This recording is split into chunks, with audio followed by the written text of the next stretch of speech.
September 15 திருச்சியில் பேரறிஞர் அண்ணாவின் பிறந்தநாள் மாநாடு. தலைவர் வைகோ மற்றும் இளந்தலைவர் துரை வைகோ MP அழைக்கிறார்கள். அணிதிரள்வோம், ஆர்ப்பரிப்போம், அங்கீகாரம் பெறுவோம்.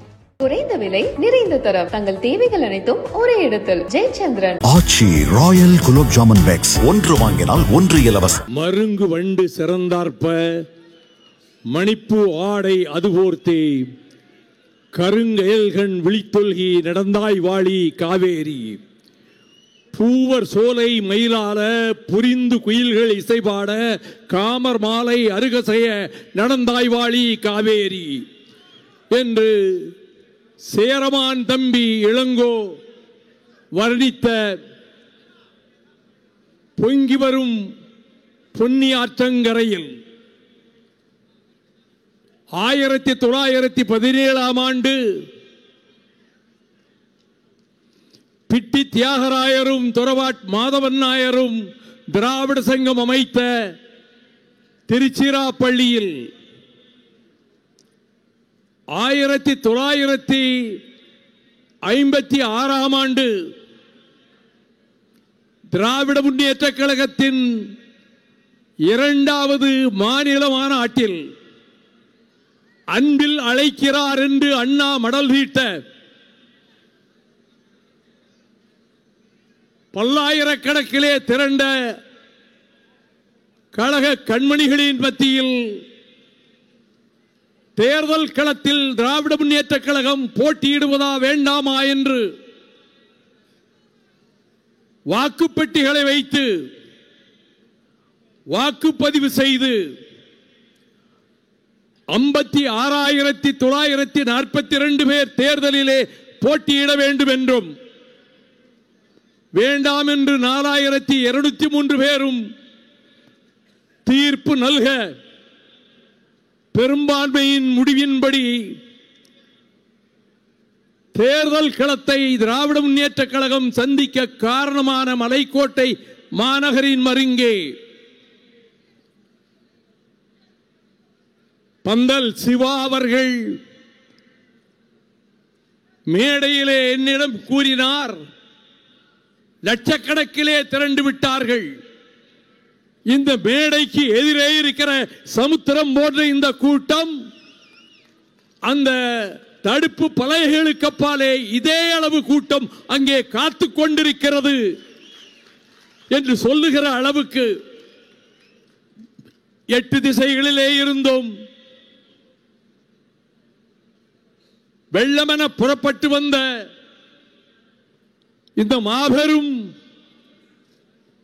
கூட்டத்திற்கு, மாநாட்டிற்கு, பிறந்த நாள் விழாவுக்கு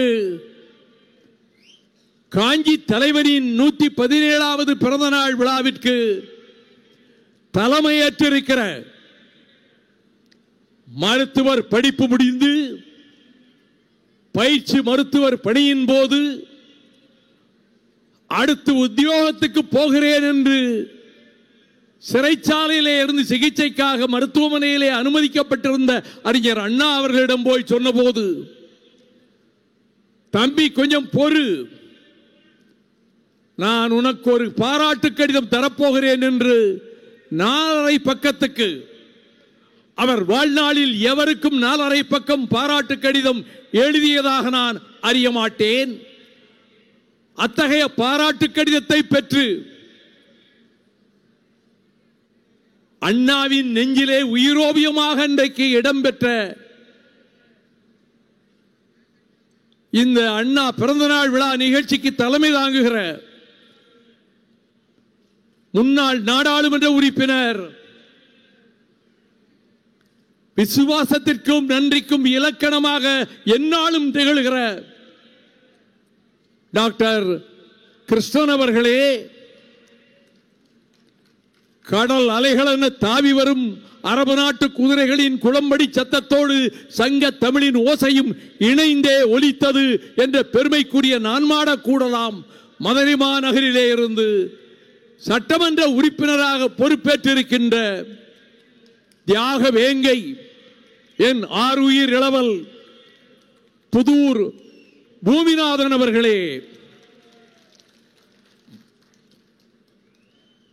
இந்த மாநாட்டில் மாநாடு நிகழ்த்த இந்த பிறந்த நாள் விழாவில் கலந்து கொண்டிருக்கின்ற மறுமலர்ச்சி திராவிட முன்னேற்ற கழகத்தின் உயர்நிலை குழு உறுப்பினர்கள், நிர்வாக குழு உறுப்பினர்கள், மாவட்ட செயலாளர்கள், ஒன்றிய நகர பேரூர் கிளை கழக வட்டக்கழக செயலாளர்கள்,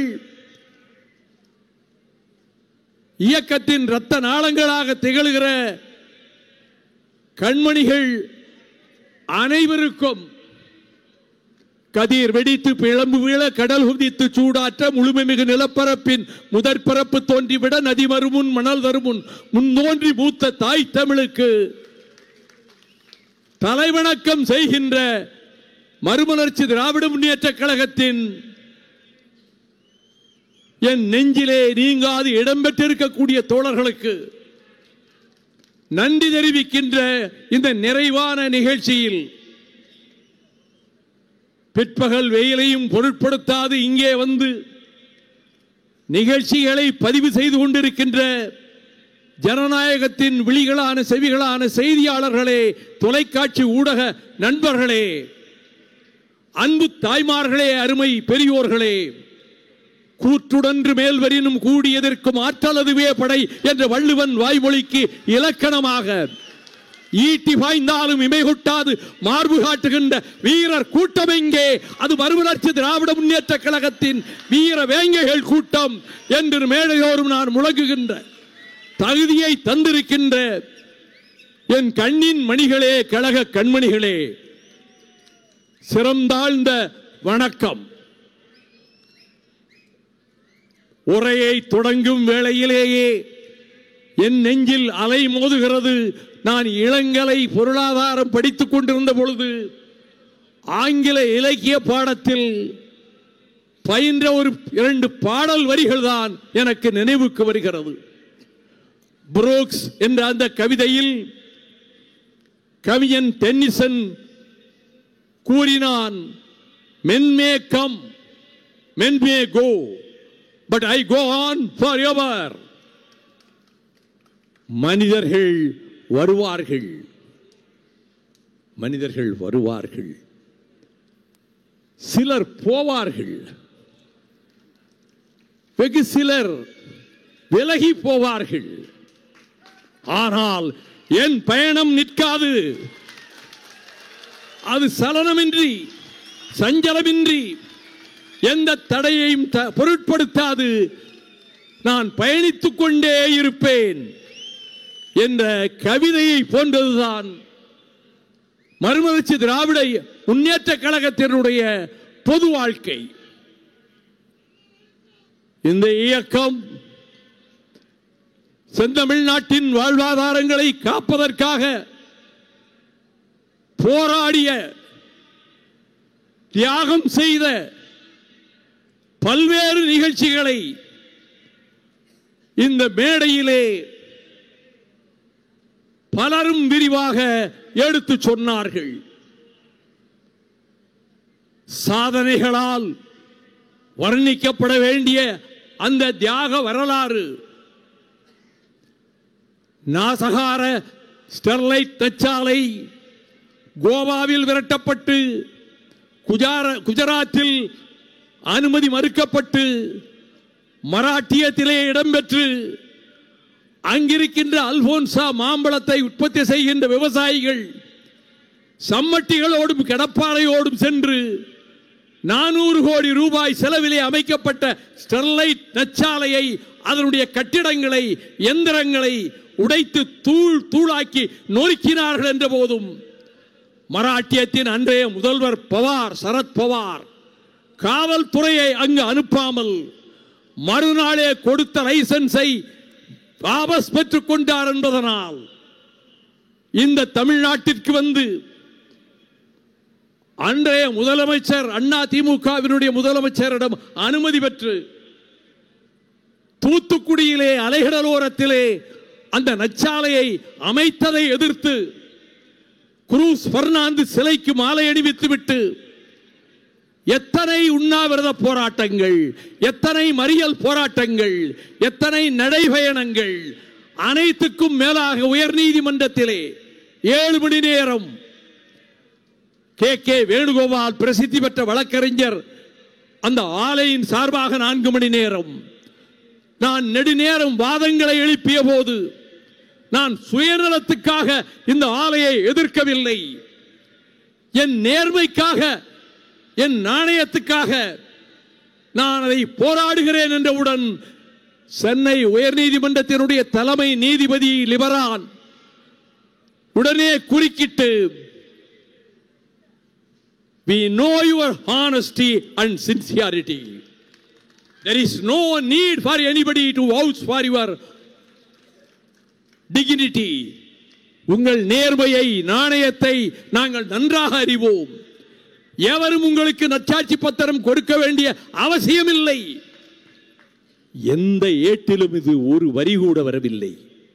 ஒருவேளை உங்கள் நாணயம் சந்தேகத்துக்குரியது என்றவர் ஒரு ஐயத்தை எழுப்பியிருந்தால் 4 கால செய்தியாக, 6 கால செய்தியாக அது இடம்பெற்றிருக்க கூடும். போராடி போராடி தீர்ப்பாயத்திலும் உச்ச நீதிமன்றத்திலும் சென்று வாதாடி நாரிமன் உச்சநீதிமன்ற நீதிபதி அவர்கள் முன்னிலையில் எனக்கு கொடுக்கப்பட்ட நிமிடங்களிலே என் வாதங்களை தொடுப்பது மிகவும் கடினம். ஆகையால் நான் கொஞ்சம் மன தளர்ச்சியோடு உங்கள் முன்னால் நிற்கிறேன். I have become nervous என்றவுடன் His Lordship அந்த நீதியரசர் நாரிமன் சொன்னார், நீங்களா நர்வஸாக இருக்கிறீர்கள்? எங்களை நர்வஸாக ஆக்கிவிட்டு நீங்கள் அங்கே நின்று கொண்டிருக்கிறீர்கள் என்றார். அப்படி போராடி ஸ்டெர்லைட் ஆலையை விரட்டி அடித்த இயக்கம், பாய்ந்தோடி வருகிற முல்லை பெரியாறு 85,000 ஏக்கருக்கு பாசனத்தை தருகிறது, 1 கோடி மக்களுக்கு குடிதண்ணீரை தருகிறது. அந்த முல்லை பெரியாரை கட்டிய மாமனிதன் பென்னி குயிக்கினுடைய பெயர் நிலைக்கின்ற வகையில் எல்லோரும் அவருக்கு பாராட்டுக் கொண்டிருக்கிற போது அந்த அணையை உடைப்பதற்கு கேரளம் திட்டமிட்டு அமைச்சரவையும் ஒப்புதல் தந்து பேராபத்து தென்பாண்டி மண்டலத்தை சூழ்ந்து விட்டது என்று கருதி நானும் கம்பம் அப்பாஸ் அவர்களும் 678 ஊர்களுக்கு சென்று கட்சியின் கொடியை எந்த வாகனத்திலும் கட்டாமல் பொங்கி இழட்டும் தமிழகம், பென்னிக்குக் அணையை பாதுகாக்க புறப்பட்டு வாருங்கள் என்று நான் அறைகூவல் விடுக்க 10 லட்சம் பேர் திரண்ட வேளையில் நேரு சிலை மீது ஏறி நின்று ஜெயபிரகாஷ் நாராயணன் பெட்ரோலை ஊற்றி நெருப்பு வைத்து தன்னைத்தானே கருக்கிக் கொண்டு மடிந்தானே. அப்படிப்பட்ட வரலாற்றை கொண்டிருக்கக்கூடிய முல்லை பெரியாறு அணை பிரச்சனையில் அணை பலமாக இருக்கிறது என்று உச்சநீதிமன்றம் தீர்ப்பளிக்க முல்லை பெரியாறு உரிமைகளை பாதுகாத்து கொடுத்த இயக்கம், இந்தியாவில் எங்கும் இல்லாத நீற்றுணோ ஆலையை தேனி மாவட்டம் அம்பரப்பர் மலையிலே ஆழ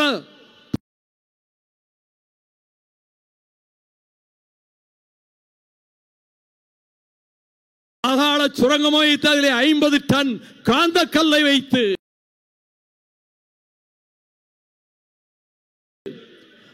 அணு கதிர்வீச்சு அங்கு வருவதற்கும் ஏற்பாடு செய்து அணு கழிவுகளையும் கொண்டு போய் போடுவதற்கும் இடம் தேடிய வேளையில் அதனை எதிர்த்து வழக்கறிஞர் அஜ்மல் கான் எனக்கு கற்றுக் கொடுத்த வாதங்களை 2.5 மணி நேரம் உயர்நீதிமன்ற மதுரை கிளையிலே முன்வைத்து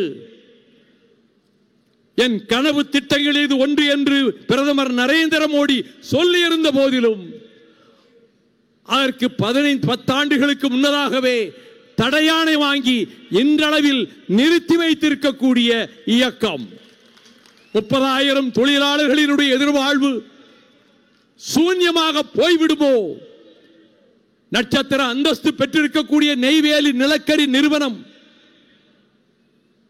தியாகச்சுடர் காமராஜர் அவர்களால் கொண்டு வரப்பட்டு மனிதருள் மாணிக்கம் பண்டிட் நேரு தொடங்கி வைத்த அந்த என்எல்சி டிஸ்இன்வெஸ்ட்மென்ட் பாலிசிக்கு ஆளாகி அதன் பங்குகளை வடநாட்டு பெருமுதலாளிகள் வாங்கிக் கொண்டால் இது பறிபோய்விடும் என்ற நிலையில் மந்திரி சபையில் கேபினட்டிலே அதற்கு ஒப்புதல் கொடுத்து முடிவெடுத்திருந்த நிலையில் ராம்விலாஸ் பாஸ்வான் இனி யாரும் ஒன்றும் தடுக்க முடியாது, அது முடிந்து போன விஷயம் என்று என்னிடம் பிற்பகலிலே சொல்ல பிரதமர் அடல் பிஹாரி வாஜ்பாய் அவர்களின் செயலாளரிடம் நான் இன்றே சந்தித்தாக வேண்டும், பிரதமரை அவசியம் சந்தித்தாக வேண்டும், உடல் நலம் சரியில்லை என்று கூறுகிறீர்கள், எனினும் சொல்லுங்கள், வைகோ துடிக்கிறான், உடனே காண வேண்டும் என்று கேட்கிறான் என்று சொல்லுங்கள் என சொல்ல அந்தி சாயும் வேளையில் அள்ளி இதழ் விரிக்கும் நேரத்தில் 7 மணி அளவில் தலைமை அமைச்சர் அடல் பிஹாரி வாஜ்பாய் அவர்களிடம் நெய்வேலி நிறுவனம் எங்கள் பூமி, எங்கள் நிலம், எங்கள் வியர்வை இரத்தத்தை வியர்வையாக கொட்டியிருக்கிறோம், எங்கள் தொழிலாளர்கள் வாழ்வு சூறையாடப்பட்டுவிடும், அது வடநாட்டு முதலாளிகள் கையிலே போய் சேர்ந்துவிடும், இதையா நீங்கள் செய்ய போகிறீர்கள்? கேபினட் முடிவெடுத்து விட்டதே, நான் என்ன செய்ய முடியும் என்றார். பீகார் மாநிலத்துக்கு சென்று அங்கே ஒரு பேச்சு நடுவிலே என் பெயரை உச்சரித்து வைகோ என் சுவீகார புத்திரனை போன்றவன் என்று சொன்னீர்களே, நான் ஏதாவது நான் பிறந்த தமிழ்நாட்டுக்கு செய்ய வேண்டாமா? என் வாழ்நாளில் தமிழகத்துக்கு துளி அளவாவது நான் பயன்பட்டேன் என்ற ஒரு வரலாறு ஒரு வரியாவது எனக்கு வேண்டாமா என்று நான் சொல்ல, வழக்கம் போல கண்களை மூடி 2 நிமிடம் அமைதியாக இருந்துவிட்டு விழிதிறந்து சொன்னார், NLC will not be privatized, அது தனியார் மயம் ஆகாது, I have changed the decision, முடிவை மாற்றிவிட்டேன். பத்திரிகைகளுக்கு சொல்லலாமா? இங்கிருந்தே சொல், அங்கிருந்தே இந்து பத்திரிகைக்கு சொல்லி நெய்வேலி நிலக்கரி நிறுவனம் தனியார் மயத்துக்கு போகாது, பிரதமர் உறுதி என்று சொன்னதை மறுநாள் இந்து ஏடு முதல் பக்கத்திலே கட்டம் கட்டி பிரசுரிக்க அதை பாதுகாத்து கொடுத்த இயக்கம் மைய மண்டபத்திலே நாடாளுமன்றத்தில் மோதிலால் நேரு படமுண்டு, பண்டித நேரு படமுண்டு, லாலா லஜபதி ராய் படமுண்டு, பாலகங்காதர திலகரின் படமுண்டு, எண்ணற்ற தலைவர்களின் படங்கள் வரிசையாக அந்த மைய மண்டபத்திலே இருக்கின்றன. அந்த மைய மண்டபத்திலே தான் அரசியல் நிர்ணய சட்டவாதங்களை நிகழ்த்தி அதை யாத்து தந்தார் பாபா சாஹிப் அண்ணல் டாக்டர் அம்பேத்கர். அவரது படம் அந்த மைய மண்டபத்திலே கிடையாது. அதை குறித்து ஒரு தடவை அல்ல, பல தடவை நாடாளுமன்ற ராஜ்யசபையிலே அவர் படத்தை திறந்தால் இந்த பாராளுமன்ற கட்டிடம் தீட்டுப்பட்டு விடும் என்று உங்களிடம் வைதிகர்கள் சொன்னார்களா என்று கேள்வி எழுப்பிய நான் 90ஆம் ஆண்டு சமூக நீதி காவலர் விஸ்வநாத் பிரதாப் சிங் தலைமை அமைச்சரானவுடன் அவரிடம் சென்று டாக்டர் அம்பேத்கர் படத்தை மைய மண்டபத்திலே திறக்கவில்லையே, இது அநீதி அல்லவா? அந்த மாமேதைக்கு நாம் செய்கின்ற மரியாதை இதுதானா என்று கேட்க, அடுத்த வாரத்திலேயே நாடாளுமன்றத்தில் அறிவித்து மைய மண்டபத்தில் அண்ணல் அம்பேத்கர் அவர்களுடைய படத்தை திறந்து வைக்க காரணமாக இருக்கின்ற இயக்கம் சீமை கருவேல மரங்கள் இந்த நாட்டின் விவசாயத்தை மக்களையும் அழித்துவிடும் என்று சொல்லி நீதிமன்றத்திலே நான் வழக்கு தொடுத்து வாதாடிய போது நீங்களே முன்னெடுத்து செய்யுங்கள், சீமை கருவேல மரங்களை அழித்தால் தான் தமிழகத்தை காக்க முடியும் என்று நீதியரசர் செல்வம் சொல்ல, நானே தோளில் அரிவாளை போட்டுக்கொண்டு தொரட்டியை போட்டுக்கொண்டு ஊர் ஊராக சென்று வேலி கருவேல மரங்களை வெட்டி அழிக்க இன்றளவும் உயர் நீதிமன்றத்திலே கடைசி தீர்ப்பு வராமல் அப்படி பாதுகாக்கப்பட்டிருக்கிறதே, அதற்கு காரணமான இயக்கம்.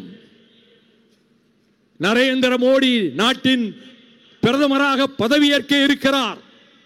அந்த பதவியேற்பு விழாவுக்கு கொலைபாதகன் ராஜபக்சேவை சிறப்பு விருந்தினராக இந்திய அரசு அழைத்திருக்கிறது என்று கேள்விப்பட்ட மாத்திரத்தில் கடுமையான சாடல்களால் ஒரு மின்னஞ்சலை நரேந்திர மோடிக்கு அனுப்பி வைத்து நான் உடனே சந்திக்க வேண்டும் என்றவுடன் மறுநாள் குஜராத் பவனத்திலே அவர் என்னை சந்திக்க வாய்ப்பு கொடுத்த போது என் சகோதரன் கணேசமூர்த்தியோடு அங்கு சென்றார். மோடிக்கு பக்கத்திலே அமித்ஷா அமர்ந்திருக்க எங்கள் நெஞ்சில் குத்திவிட்டீர்களே பிரதமரே, எங்கள் முதுகில் மட்டும் குத்தவில்லை, எங்கள் மார்பை கீறி விட்டீர்கள் ஈட்டியால். தலைகை விழுந்து இருக்கிறான் என் தமிழன் ஈழத்திலே, கும்மாளம் அடிக்கிறான் சிங்களவன். புதிய அரசு வந்தது, எங்களுக்கு சிறப்பு அழைப்பு. ஏ தமிழா, உன் கதி இதுதானா என்று கேட்கின்ற நிலைமையை ஏற்படுத்தி விட்டீர்களே. லட்சக்கணக்கான தமிழர்களை கொண்டு குவித்தவன், இசை பிரியா போன்ற எங்கள் தங்கைகளை சீரழித்து நாசமாக்கியவன், அப்படி நாசமாக்கிய ராணுவத்தை அனுப்பியவன், 8 தமிழர்களை கண்களை கட்டி புறங்கைகளை கட்டி நிர்வாணப்படுத்தி கயற்றால் அவன் கைகளை கட்டி இழுத்துக் கொண்டு வருவதை சேனல் 4 தொலைக்காட்சி காட்ட அந்த 8 பேரையும் ஒரு இடத்திலே நிற்க வைத்து மண்டியிட செய்து தலையில் மிதித்து அதற்கு பிறகு உச்சந்தலையிலே துப்பாக்கி ரவைகளை செலுத்தி கொன்று குவித்தானே, அந்த கொடூரத்தை நிகழ்த்த காரணமான கயவனை நீங்கள் பதவி பிரமாணத்துக்கு அழைத்திருக்கிறீர்கள். இந்த முடிவை நீங்கள் மாற்றிக்கொள்ளாவிட்டால் உங்கள் கூட்டணியை விட்டு நாங்கள் வெளியேறுவோம் என்பது மட்டுமல்ல, அது உங்களுக்கு பொருட்டல்ல. ஆனால் நீங்கள் பதவியேற்கிற நாளில் இந்தியாவில் எவரும் கருப்பு கொடி காட்ட மாட்டார்கள். அப்படி கருப்பு கொடியை கண்டால் வைதிகத்திலே நம்பிக்கையுடைய உங்களுக்கு மனதிலே சுருக்கென்று தைக்கும். நாங்கள் 4,000 தோழர்களும் நீங்கள் பதவியேற்கிற அதே நேரத்தில் அதற்கு முன்பாகவே ஜந்தர் மந்தரிலே இருந்து கருப்பு கொடி ஏந்தி போராடுவோம் என அறிவித்து அதன்படியே போராடி காவல்துறையினரால் கைது செய்யப்பட்ட தியாகத்தை செய்து அதே உணர்வோடு ஈழத் தமிழர்களினுடைய பிரச்சனைக்கு என்ன தீர்வு என்றால் 1976 மே 14 வட்டக்கோட்டையிலே தமிழர் தலைவர் தந்தை செல்வா அவர்கள் நிறைவேற்றிய வட்டக்கோட்டை பிரகடனம்தான், சுதந்திர தனித்தமிழ் ஈழம்தான் ஒரே தீர்வு என்று அவர் சொல்ல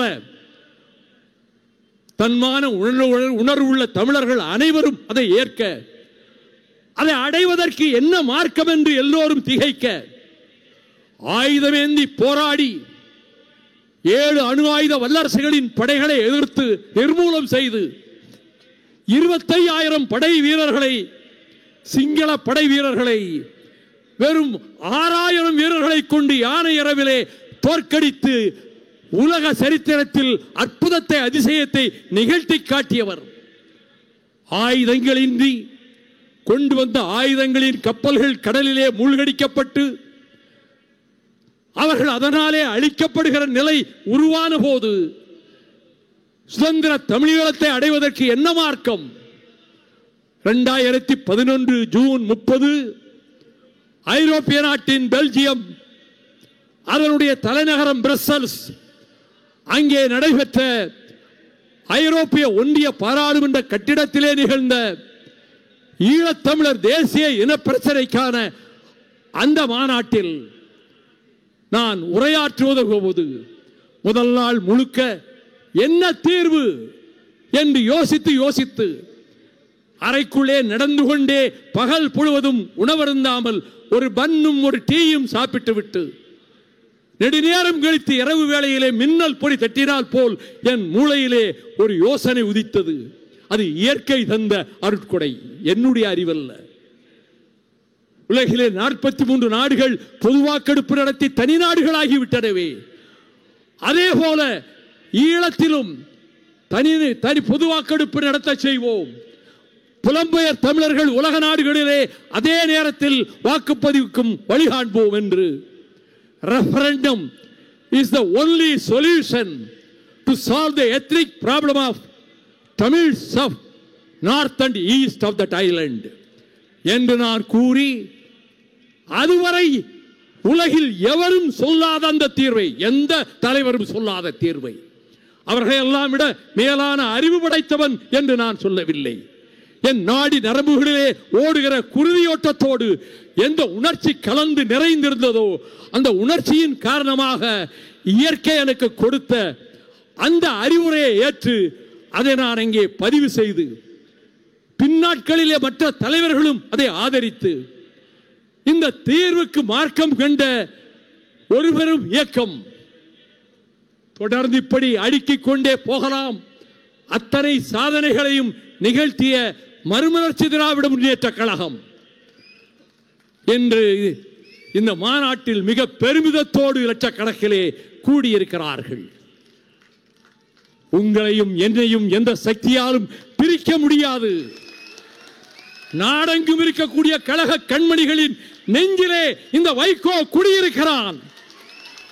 என் நெஞ்சிலே நீங்கள் குடியிருக்கிறீர்கள். உன் கண்ணில் நீர் வழிந்தால் என் நெஞ்சில் உதிரம் கொட்டுதடி.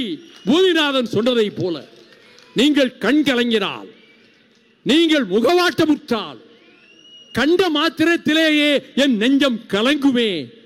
அந்த பாச உணர்ச்சியின் மறுபெயர் தான் மறுமலர்ச்சி திராவிட முன்னேற்ற கழகம். அப்படிப்பட்ட இந்த இயக்கத்திற்கு சோதனைகள் வந்திருக்கின்றன. அதை கடந்து வந்திருக்கிறோம். இன்றைக்கு இந்திய உபகண்டத்தில் ஜனநாயக படுகொலை நடக்கிறது என்பதை புள்ளிவரங்களோடு முதன்மை செயலாளர், நான் ஒரு பேச்சாளன், 8 வயதிலே இருந்து பேச ஆரம்பித்தவன், நானே திகைத்து போய்விட்டேன் அவன் பேச்சை கேட்டு. எங்கிருந்து வந்தது இந்த ஆற்றல்? எப்படி இவ்வளவு பேச முடிகிறது? நீங்கள் தந்த ஆற்றல், நீங்கள் தந்த ஆதரவு, நீங்கள் காட்டுகிற பற்று, பாசம். ஆகவே அந்த உணர்வோடு இந்த நாட்டில் நடக்கின்ற ஜனநாயக படுகொலைகளை அடுக்கடுக்காக சொன்னார். அதனால் தான் 65 லட்சம் வாக்காளர்களை பீகாரிலே வாக்காளர் பட்டியலிலே இருந்து இந்த பிஜேபி அரசு நீக்க காரணமாயிற்று. இது பிற மாநிலங்களிலும் தொடரும். இது அப்பட்டமான ஜனநாயக படுகொலை, பாசிசத்தின் அடையாளம். அதே போல இங்கே அவர் குறிப்பிட்டதை போல் 30 நாட்கள் சிறையில் அடைபட்டால் முதலமைச்சராயினும் எந்த அமைச்சராயினும் விசாரிக்கப்படாமலே, நீதிமன்றத்தின் கதவுகள் திறக்கப்படாமலே பதவியை பறிக்கலாம் என்ற 2025 கான்ஸ்டிடியூஷன் அமெண்ட்மென்ட் 130 அரசியல் சட்ட திருத்தம் 130 அதை தாக்கல் செய்திருக்கிறாரே அமித்ஷா. இது அடால்ஃப் ஹிட்லரின் நாஜிகளின் போக்கு, பெனிட்டோ முசோலினியின் பாசிச போக்கு. இதை எதிர்த்து போராட வேண்டும் ஒத்த இந்தியாவும். கட்சி வித்தியாசமின்றி அனைவரும் இந்த பிஜேபி அரசை எதிர்த்து போராட கிளம்ப வேண்டும். இப்படிப்பட்ட ஆபத்துக்கள் நம்மை சூழ்ந்து வருகிற வேளையில் உள்துறை அமைச்சர் அமித்ஷா சொல்லுகிறார், உலகத்தின் முதல் மொழி சமஸ்கிருதம், மூத்த மொழி தாய்மொழி சமஸ்கிருதம், சமஸ்கிருதமும் இந்தியும் மட்டும்தான் இந்தியாவிலே ஆட்சி மொழிகளாக இருக்க முடியும் என்று கூறினார். அமித்ஷா அவர்களே, நீங்கள் சொல்லுகிற சமஸ்கிருதம் செத்து போன மொழி, டெட் லாங்குவேஜ். 140 கோடி மக்கள் வாழ்கிற இந்த நாட்டில் 24,387 பேருக்கு மட்டும்தான் சமஸ்கிருதம் தெரியும். இதை எதிர்த்து களமாடுவதற்கு 1968 மார்ச் திங்கள் 6ஆம் நாள் ஆட்சிக்கு வந்த 1 வருட காலம் சரியாக கழிந்த பின்னர் சட்டமன்றத்திலே பேரறிஞர் அண்ணா அவர்கள் கொண்டு வந்த தீர்மானம் தான் இருமொழி கொள்கை. இங்கே இந்தி வேண்டாம், தமிழும் ஆங்கிலமும் தான் என்றவர் முழங்கிய முழக்கம் இன்று கல்கத்தாவிலே மேற்கு வங்கத்திலே ஒலிக்கிறது, மராட்டியத்திலே ஒலிக்கிறது. ராஜ் தாக்கரேயும் உத்தவ் தாக்கரேயும் இந்திக்கு முழுக்கு போட்டுவிட்டு இங்கே ஆங்கிலமும் மராட்டியமும் தான் என்று பிரகடனம் செய்து விட்டார்கள். அருகாமையிலே இருக்கக்கூடிய கர்நாடகம் அதை பின்பற்றுகிறது. சமூக நீதிக்கு எப்படி தமிழ்நாடு இந்தியாவில் உள்ள மற்ற மாநிலங்களுக்கெல்லாம் முன்மாதிரியாக வழிகாட்டியதோ அதே போலத்தான் இந்த பிரச்சனையிலும் மொழி பிரச்சனையிலும் தமிழ்நாடு தான் வழிகாட்டுகிறது. நீட் தேர்வு, பொது கல்வி மசோதா, பொது நதிநீர் மசோதா என்று மசோதாக்களை கொண்டு வந்து இந்தியாவின் பன்முகத்தன்மையை சுக்குநூறாக உடைத்து ஒரே மொழி, ஒரே மதம், ஒரே கலாச்சாரம், ஒரே பண்பாடு, ஒரே நாடு என்பதை தாரக மந்திரமாக கொண்டு 2022 பிப்ரவரி திங்களில் பிரயாக் நகர் என்று அழைக்கப்படுகிற அலகாபாத் நகரில் தர்ம சன்சத் என்ற மாநாட்டை RSS கூட்டமும் இந்துத்துவ சக்திகளும் சேர்ந்து நடத்தி 32 பக்கத்துக்கு ஒரு பிரகடனம் செய்திருக்கிறார்கள். இதை நாடாளுமன்றத்திலேயே நான் சொன்னேன். அதில் முதலாவது அறிவிப்பு என்ன தெரியுமா? இனி இந்த நாட்டுக்கு இந்தியா என்ற பெயர் கிடையாது, பாரத் என்றுதான் அழைக்க வேண்டும். இனி இந்த நாட்டுக்கு டெல்லி தலைநகரமாகாது, வாரணாசி தான் தலைநகரம் ஆக வேண்டும். இனி இந்த நாட்டிலே முஸ்லிம்களுக்கு ஓட்டுரிமை கிடையாது. இனி இந்த நாட்டிலே கிறிஸ்தவர்களுக்கு ஓட்டுரிமை கிடையாது. இனி இந்த நாட்டில் சமஸ்கிருதமும் இந்தியும் மட்டும்தான் ஆட்சி மொழிகளாக இருக்கும். குருகுல கல்விதான் இனி கொண்டு வரப்படும். பாராளுமன்றம் தர்மசபை என்று அழைக்கப்படும். இதை பாரதிய ஜனதா கட்சியினுடைய எந்த தலைவராவது கண்டித்ததுண்டா? பிரதமர் கண்டித்ததுண்டா? உள்துறை அமைச்சர் மூச்சு விட்டதுண்டா? ஆகவே இப்படிப்பட்ட கொடுமைகள் தாண்டவமாடி கொண்டிருக்கிற நேரத்தில் நான் எச்சரிக்கிறேன். 10-15 ஆண்டுகளுக்கு முன்னால் ஒரு மாநாட்டிலே தீர்மானம் போட்டோம். இனி இந்த நாட்டை யுனைடெட் ஸ்டேட்ஸ் ஆஃப் இந்தியா, இந்திய ஐக்கிய நாடுகள் என்றுதான் அழைக்க வேண்டும். மாநில உரிமைகளை பறித்தால் பேரறிஞர் அண்ணா அவர்கள் தன்னுடைய கன்னி பேச்சில் 1962 ஏப்ரலில் தொடங்கும் போதே I come from a country, முதல் வார்த்தை இதுதான். நான் ஒரு தேசத்தில் இருந்து வருகிறேன், எ பார்ட் ஆஃப் இந்தியா. இன்றைக்கு இந்தியாவின் ஒரு பகுதியாக இருக்கிற ஒரு நாட்டிலிருந்து வருகிறேன். I belong to the Dravidian stock. I am proud to call myself a Dravidian. நான் திராவிட இனத்தை சேர்ந்தவன். அப்படி சொல்லிக் கொள்வதிலே நான் பெருமை கொள்கிறேன் என்று சொன்ன பேரறிஞர் அண்ணா அவர்கள் அரசியல் நிர்ணய சட்டம் மறு ஆய்வுக்கு உட்படுத்தப்பட வேண்டும் என்ற கோரிக்கையை வைத்ததோடு உரையை முடிக்கும் வேளையிலும் மீண்டும் அதை சொல்லி எங்களுக்கு we demand right of self determination, சுய நிர்ணய உரிமையையும் நாங்கள் வேண்டுகோள் வைக்கிறோம் என்று அன்று பேசிய அண்ணா அவர்களினுடைய உரையை பின்பற்றித்தான் நான் உரையாற்றுகிற போது சொன்னேன். இந்திய ஆதிக்கத்தை எங்கள் செந்தமிழ்நாடு எப்பொழுதிருந்து எதிர்க்கிறது? 38ஆம் ஆண்டு ஆச்சாரியார் இந்தியை கொண்டு வந்த போது முதல் போர்க்களத்தை தந்தை பெரியார் இந்த திருச்சிராப்பள்ளியில் தான் அமைத்தார். சிவலிங்கம், சின்னசாமி, அரங்கநாதன், ஆசிரியர் வீரப்பன், விராலிமலை சண்முகம், சத்தியமங்கலம் முத்து, கீரனூர் முத்து, மாயவரம் தண்டபாணி, சாரங்கபாணி, பீளமேடு தண்டபாணி என அனைவரும் தீக்குளித்து தங்களை கருக்கிக் கொண்டு மடிய எல்லையை காக்க வேண்டிய இந்திய ராணுவம் தமிழ்நாட்டின் எல்லைகளுக்குள்ளே நுழைந்து வீர மார்புகளின் காட்டி நின்ற வாலிபர்களை எந்திர துப்பாக்கிகளால் சுட்டுக் கொன்று விழுந்த பிரேதங்களின் எண்ணிக்கை தெரியக்கூடாது என்பதற்காக கொங்கு மண்டலத்தின் மதுக்கரை காடுகளில் பெரும் பள்ளம் தோண்டி அந்த பிணங்களை எல்லாம் அதிலே போட்டு பெட்ரோலை ஊற்றி கொளுத்தினார்களே, அப்படிப்பட்ட போராட்ட களங்கள் அமைந்த தமிழ்நாட்டில் நீங்கள் இந்தியை எக்காலத்திலும் திணிக்க முடியாது என்பதற்குத்தான் எங்களை பிற மாநிலங்கள் பின்பற்ற தொடங்கிவிட்டன என்பதை சொல்வதற்காகத்தான்.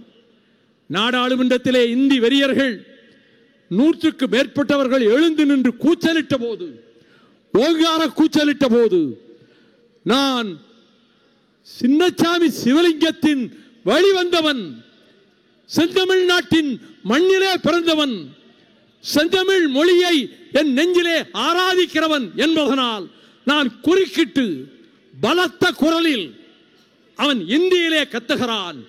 நான் உரத்த குரலில் சொன்னேன், எப்பக்கம் வந்து புகுந்து விடும் இந்தி எத்தனை பட்டாளம் கூட்டி வரும், அற்பம் என்போம் அந்த இந்திதனை கண்ணன் கிளிபட நேரும் வந்த கட்டாய இந்தியை வெட்டி புதைப்போம் என்று முழக்கமிடுகின்ற அந்த வாய்ப்பும் கிடைத்தது. இங்கே பேசுகிற போது அடுத்திருக்கிற கடமைகளை சுட்டிக்காட்டினார்கள். தோழர்களே, கட்டுமானத்தை வலுப்படுத்துங்கள், கழக அமைப்புகளின் கட்டுமானத்தை வலுப்படுத்துங்கள். வாக்குச்சாவடி முகவர்களை உங்கள் ஊரில், உங்கள் வாக்குச்சாவடி இருக்கிற இடத்தில் அவர்களை ஏற்கனவே தேர்ந்தெடுக்கிற வேலையை தொடங்குங்கள். இது நீங்கள் செய்ய வேண்டிய வேலை. இதை ஏன் சொல்லுகிறேன் எனில், கவனம் இலக்கிலே இருக்க வேண்டும், இலக்கிலே, லட்சியத்திலே. அதைத்தான் குருஷேத்திர யுத்தகலத்துக்கு போவதற்கு முன்பு துரியோதனாதிகளுக்கும் பஞ்சபாண்டவர்களுக்கும் வில்வித்தை போட்டி நடத்திய துரோணாச்சாரியார் ஒரு ஆலமரத்துக்கு அடியிலே அழைத்துக் கொண்டு போனார். இதை சொன்னவர் பேரறிஞர் அண்ணா. சொன்ன வருடம் 1964. மலேசிய நாட்டிலே அண்ணா அவர்களுக்கு வரலாறு காணாத வரவேற்பை இந்த நாட்டில் இதுவரை பண்டித நேருவுக்குத்தான் பெரிதும் கூட்டம் கூட்டியது. அதை விஞ்சிவிட்டது உங்களுக்கு வந்த கூட்டம் என்று அந்த மலேசிய அதிபர் அண்ணாவிடம் சொன்னாரே, அந்த அண்ணா அவர்கள் திரும்பி தமிழகத்தின் தலைநகர் வந்தபோது 7 குதிரைகள் பூட்டிய சாரட் வண்டியிலே நடுநாயகமாக அவரை உட்கார வைத்து, வலப்பக்கத்திலே டாக்டர் கலைஞரும் இடப்பக்கத்திலே டாக்டர் நாவலரும், அருகிலே NV நடராசனும் மதியழகனும் சிட்டிபாபுவும் நீலநாராயணனும் அமர்ந்திருக்க, அந்த சாரட்டு வண்டிக்கு முன்னாலே 2 பெரிய லாரிகளில் ரோஜா பூக்களை மலையென குவித்து வைத்துக் கொண்டு, அவரது சிவந்த மேனி அழகா அல்லது ரோஜா இதழின் வண்ணம் அழகா என்று வியக்கக்கூடிய வகையிலே மக்கள் திலகம் எம்ஜிஆர் அவர்கள் 2 கைகளாலும் அந்த ரோஜா பூக்களை 2 பக்கத்திலும் வாரி விசிறிக்கொண்டே வர, கடற்கரையிலே சென்று லட்சக்கணக்கான தமிழர்கள் திரண்ட அந்த கூட்டத்தில் அறிஞர் அண்ணா அவர்கள் பேசுகின்ற போது, உட்காரியா இல்லையா, உட்காரியா இல்லையா, குடிச்சிருப்பான், இல்லாட்டி இந்த சத்தம் போட மாட்டான். எல்லாம் மந்திரத்துக்கு கட்டுப்பட்டது மாதிரி அமைதியா இருக்கிற போது, ஊசி விழுந்தால் ஓசை கேட்கிற அளவுக்கு நிசப்தம் நிலவுகிற போது, ஒருவன் கூச்சலிடுகிறான் என்றால் பற்றின் காரணமாக அல்ல, மது போதையின் காரணமாக. இதை நான் நன்கு அறிந்ததால் தான் நாடு பூராவிலும் சுற்றி வந்தேன் மதுக்கடைகளை மூடுவதற்கு, டாஸ்மாக் கடைகளை மூடுவதற்கு. என் அன்னை மாரியம்மாள் இந்த உண்ணாவிரத போராட்டங்களால் தான் இன்னும் 5 வருடம் உயிர் வாழ வேண்டிய என் தாயார் மாரியம்மாள் மரித்து போனாள். நான் இதை ஞாபகப்படுத்துவதற்கு காரணம், இளைய தலைமுறை சீரழிந்து கொண்டிருக்கிறது. மதுவின் பிடியிலே, போதை பொருட்களின் பிடியிலே பாழாகிக் கொண்டிருக்கிறது பாலகர்களின் வாழ்க்கை, இளைஞர்களின் வாழ்க்கை. இதை சொல்லிவிட்டு மீண்டும் விட்ட இடத்துக்கே தொட வருகிறேன். அதுதான் ஒரு பேச்சாளர் செய்ய வேண்டிய வேலை. எங்கே சென்றாலும் மீண்டும் நீ எந்த இடத்திலே விட்டாயோ அதை மல்லிகை பூச்சரத்தை தொடுப்பதை போல அங்கே கொண்டு வந்து பேச்சை கோர்ப்பதுதான் ஒரு பேச்சாளனுடைய ஆற்றல் என்பதை நான் நன்கு அறிந்தவன். அனைவரையும் அழைத்து வரிசையாக கேட்டார், உன் கண்ணுக்கு என்ன தெரிகிறது ஆலமரத்திலே? துரியோதனன் சொன்னான், என் கண்ணுக்கு கனி தெரிகிறது. துச்சாதனன் சொன்னான், என் கண்ணுக்கு காய் தெரிகிறது. அடுத்து வந்தவர்கள் சொன்னார்கள், என் கண்ணுக்கு மரத்தின் கிளைகள் தெரிகின்றன. அனைவரும் இதே போல பரிசோதித்து விட்டு வில்லுக்கு விஜயன் காண்டீவரை அழைத்து, அர்ஜுனா உன் கண்ணுக்கு என்ன தெரிகிறது? ஆச்சாரியாரே, குருநாதரே, என் கண்ணுக்கு எதுவுமே தெரியவில்லை. நான் தொடுத்திருக்கிற வில்லிலே தொடுத்திருக்கிற அம்பின் நுனியும் குருவியின் கழுத்தும் மட்டும்தான் என் கண்ணுக்கு தெரிகிறது என்று சொன்னாரே. அதை போல என் தம்பிமார்களே, திமுக கழகத்தினரை பார்த்து சொல்லுகிறார் அண்ணா, என் தம்பிமார்களே, உங்கள் கண்ணுக்கு வரப்போகிற தேர்தல் மட்டும்தான் தெரிய வேண்டும். 67 தேர்தல். அந்த தேர்தலில் நாம் பெற வேண்டிய வெற்றி ஒன்றே இலக்காக இருக்க வேண்டும். அதற்காக பணியாற்றுங்கள் என்று கூறினாரே. அதை போலத்தான் உங்களிடமும் உங்களுடைய கருத்தில், உங்களுடைய நெஞ்ச ஆழத்தில் கட்சியினுடைய அமைப்பை வலுப்படுத்துவதற்கு வாக்குச்சாவடி முகவர்களை நியமிப்பது முதல் நமக்கு நேசமாக இருக்கிற திராவிட முன்னேற்ற கழக தோழர்களோடு பண்பாடான பக்குவமான அனுசரணையை மேற்கொள்ளுங்கள். திராவிட மாடல் ஆட்சி நடத்துகின்ற மாண்புமிகு முதலமைச்சர் தளபதி ஸ்டாலின் சொல்லாதவற்றையும் நிறைவேற்றுகிறார். சொல்லிய வாக்குறுதிகள் அனைத்தையும் பெரும்பாலும் நிறைவேற்றிவிட்டார். சில வாக்குறுதிகள் நிறைவேறாமல் போறதற்கு காரணம் குறுக்கே சுவரளிப்பு தடை செய்கின்ற மத்திய அரசு.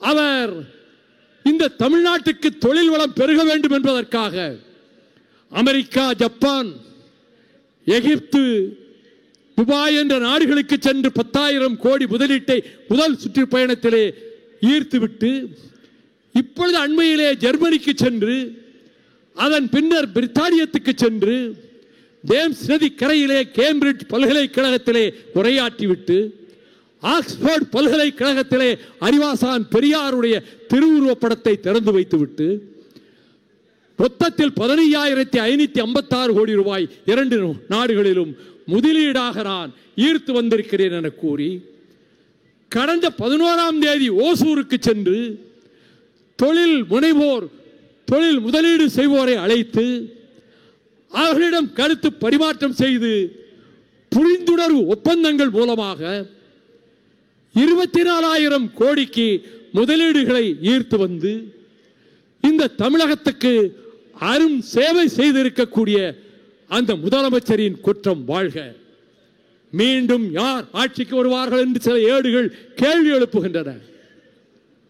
மாலை நேர விவாதங்களிலே பல பேர் தங்கள் கருத்துக்களை பரிமாறுகிறார்கள்.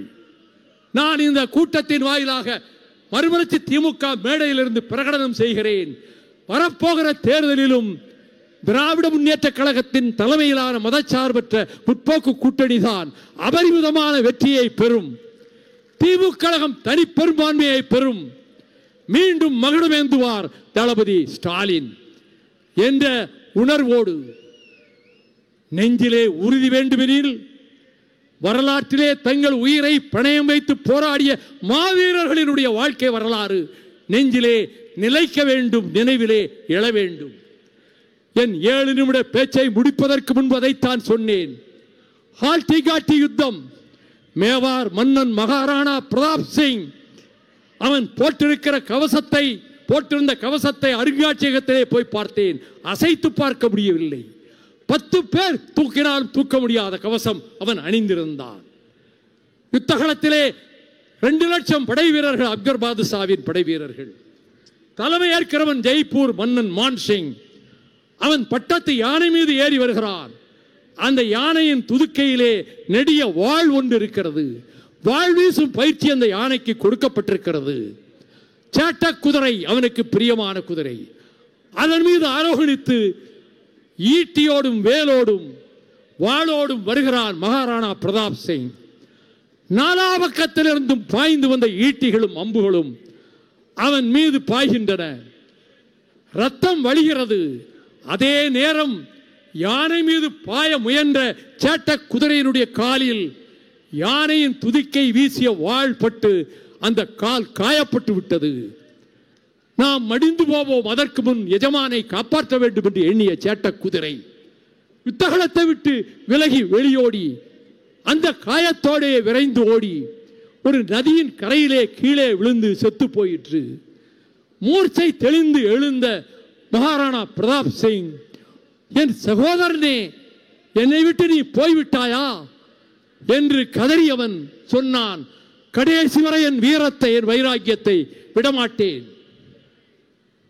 உலர்ந்த புற்களால் செய்யப்பட்ட காட்டிலே கிடைக்கின்ற ரொட்டி துண்டுகள் என் பசியை போக்குகிற வரையில், till such time breads of dry grass available, நதி நீரோடைகளிலே ஓடி வருகின்ற தண்ணீர் என் தாகத்தை தணிக்கின்ற வரையில், till such time water in streams available, இந்த காற்று மண்டலத்திலே உலவுகின்ற காற்றை நான் சுவாசிக்கிற சக்தி என் சுவாச கோஷங்களுக்கு இருக்கின்ற வரை, till such time I breathe the air of my land, I will raise my sword for the liberation of motherland என்று அவன் சொன்னதை சற்று மாற்றி, I will raise my sword for the liberation of Tamil Eelam என்று முழக்கமிட்ட பிறகுதான் ஜான் பிரிட்டாஸ் மார்க்சிஸ்ட் கட்சியினுடைய நாடாளுமன்ற உறுப்பினர் வந்து கட்டு தழுவிக்கொண்டு, இந்த பிரியாவிடை நிகழ்ச்சியில் நீங்கள் ஆற்றிய உரையை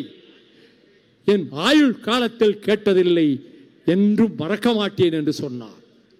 அதை சொன்ன எனக்கு அந்த உணர்வுதான், கடைசி வரை எந்த லட்சியங்களுக்காக போராடுகிறோமோ அந்த லட்சியங்களுக்காக, திராவிட இயக்கத்தினுடைய கொள்கைகளை காப்பாற்றுவதற்காக,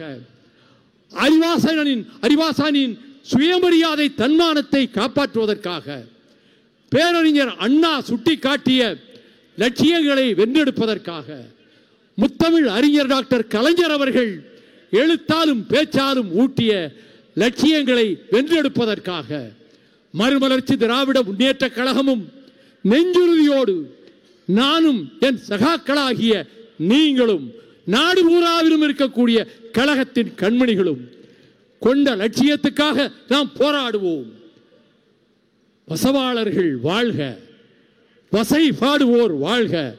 என்னை விட்டு விலகிச் சென்ற எவரையும் நான் ஒரு சொல் எந்த மேடையிலும் விமர்சித்ததில்லை, இனி விமர்சிக்க போவதும் இல்லை. ஆனால் அண்ணாவின் வார்த்தைகளை வாழ்க வசவாளர்கள் என்பதை மாத்திரம் கூறி, நெடுநேரம் ஆனாலும் மஞ்சு கூட்டம் கரும்பொஞ்சி பொதுகளென வானிலே திரண்டிருக்கக்கூடிய இந்த மேக கூட்டத்துக்கு முன்னால் என்று சொல்லுகிறேன், திராவிட முன்னேற்ற கழகத்தை வேருடன் பிடுங்கி எறிய வேண்டும் என்று mister Amit Shah, dear mister home minister, உள்துறை அமைச்சரே, என்ன நெஞ்செழுத்தம் இருந்தால், என்ன ஆணவம் இருந்தால், நூற்றாண்டு கால இயக்கத்தை, ஆயிரங்காலத்து பயிரை தாளமுத்து நடராஜனும் KVK சாமியும் உடையார்பாளையம் வேலாயுதமும் நெல்லிக்குப்பம் மஜீதும் மண்ணை பாண்டியனும் பிரதாபச்சந்திரனும் உதிரம் சிந்தியும் உயிர் கொடுத்தும் லட்சோப லட்சம் தொண்டர்கள் வியர்வை துளிகளை, கண்ணீர் துளிகளை சிந்தி பாதுகாத்த இயக்கத்தை வேருடன் பிடுங்கி எரிந்துவிடும் எங்கள் இயக்கமிக்கிறீர்களே, இப்பொழுது நட்சத்திரங்களின் கண்ணுக்கு தெரியவில்லை. ஆனால் ஆகாயத்திலே லட்சோப லட்சம் கோடானு கோடி கிரகங்கள் உலவுகிற இந்த வான மண்டலத்தையே என் விரல்களால் அளந்து விடுவேன் என்று ஒருவன் சொன்னால் எவ்வளவு பிதற்றலோ, எவ்வளவு அறியாமையோ. பசிபிக் சமுத்திரத்தையும் அட்லாண்டிக் சமுத்திரத்தையும் என் உள்ளங்கையால் எடுத்து மடக்கென குடித்து விடுவேன் என்று ஒருவன் சொன்னால் அவன் மூளைக்கு வைத்தியம் செய்ய வேண்டும் என்றல்லவா மற்றவர்கள் நினைப்பார்கள். அதை போன்ற வார்த்தைகளை தானே உள்துறை அமைச்சர் அவர்களே நீங்கள் சொன்னீர்கள்.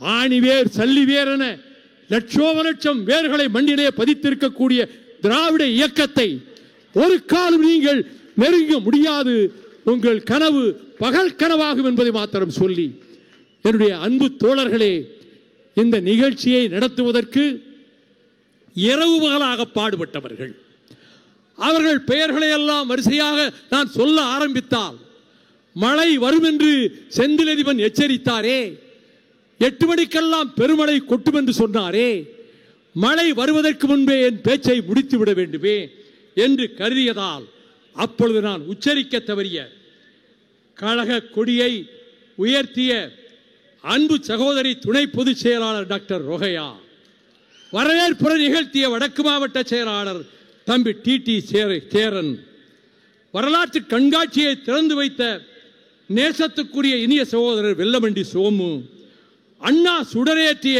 அரியலூர் சட்டமன்ற உறுப்பினர் வழக்கறிஞர் சின்னப்பா, திராவிட இயக்க மூவர் படத்தை திறந்த கல்வியாளர் ரோவர் வரதராஜன், தந்தை பெரியார் படத்தை திறந்து வைத்த சகோதரர் பெரம்பலூர் துரைராஜ், அண்ணா படத்தை திறந்து வைத்த புதுக்கோட்டை மாவட்ட செயலாளர் கலியமூர்த்தி, மொழிப்போர் தியாகிகள் படத்தை திறந்து வைத்த தெற்கு மாவட்ட செயலாளர் மணவை தமிழ் மாணிக்கம், தொகுப்பாளரும் அவரே. கழகத்தின் அவைத் தலைவர் இங்கே கம்பராமாயணத்தையும் இலக்கியங்களையும் வரிசைப்படுத்தி கொண்டு வந்து நிறுத்தினாரே என்னுடைய ஆறுயிர் சகோதரர் ஆடிட்டர் அர்ஜுனராஜ்.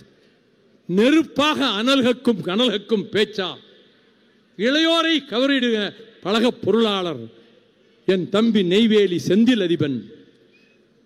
இந்த மாநாட்டில் யார் பேச்சு நின்றது என்று கேட்டால் நான் சொன்னால் அது தற்பெருமையாகும். அதற்கும் ஒரு வாரிசு அரசியல் கற்பித்து விடுவார்கள்.